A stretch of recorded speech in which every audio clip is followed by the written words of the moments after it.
अस्सलाम वालेकुम, this is doctor मैर Saeed मियाँ from skin aesthetic and laser department, national orthopaedic and general hospital Bahawalpur. जो हमें सबसे ज़्यादा क्वेरीज़ आती हैं या क्वेश्चन आंसर्स आते हैं वो रिगार्डिंग वाइटनिंग प्रोसीजर्स आते हैं। तो मैंने कहा कि आपकी आगाही के लिए थोड़ा सा आपको समझा दूँ, क्योंकि सबसे ज़्यादा लोग जो है वो वाइटनिंग इंजेक्शंस के बारे में हमसे पूछते हैं और अक्सर लोगों के इसमें इंफॉर्मेशन नहीं होती।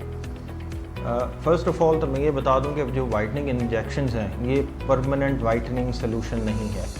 आप जो भी इंजेक्शंस वगैरह यूज़ कर रहे हैं उनकी एक लिमिट होती है, उनके सेशंस चलते हैं और वो जो आपकी स्किन वाइटनिंग, ब्राइटनिंग या ग्लो आता है वो उस इंजेक्शन की वजह से आता है फॉर द टाइम बीइंग। अगर आप टोटली वो इंजेक्शन थेरेपी ख़त्म कर देते हैं तो आपका नॉर्मल कलर आहिस्ता आहिस्ता वापसी आना शुरू हो जाता है।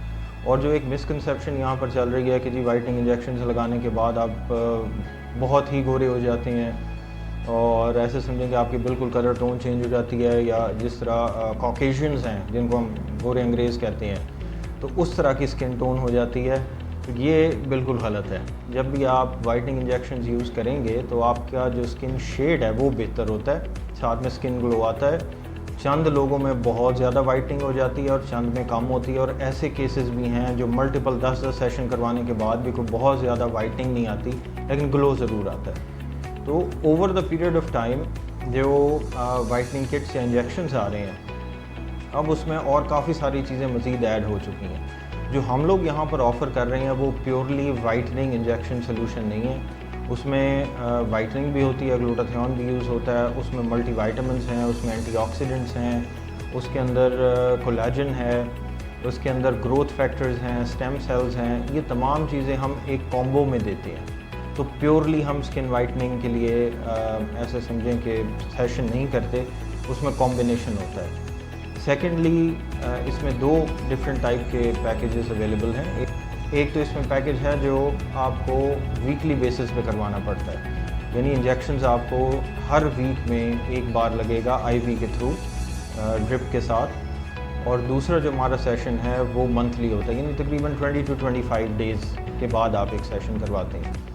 तो वो हम फिर अकॉर्डिंग टू पेशेंट नीड, उनका स्किन टोन, वो कितना एक रिज़ल्ट चाह रहे हैं और उनको कितनी एक वाइटनिंग इंजेक्शंस की समझ है, उस लिहाज से फिर हम रेकमेंड करते हैं।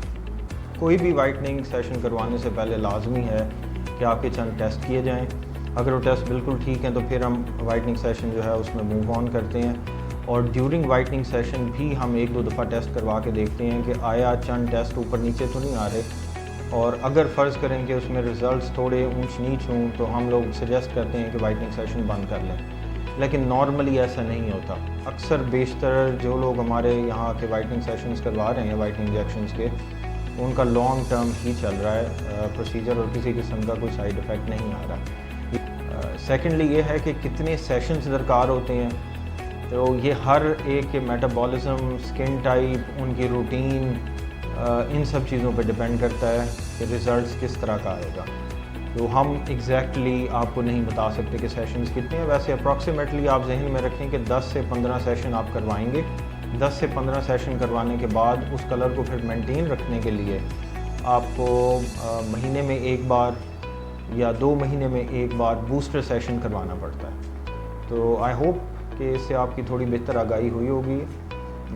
ये ज़रूर ख्याल कीजिएगा कि जहाँ से भी वाइटनिंग थेरेपी आप करवाएं वो सर्टिफाइड डर्माटोलॉजिस्ट लाजमी हो। Thank you.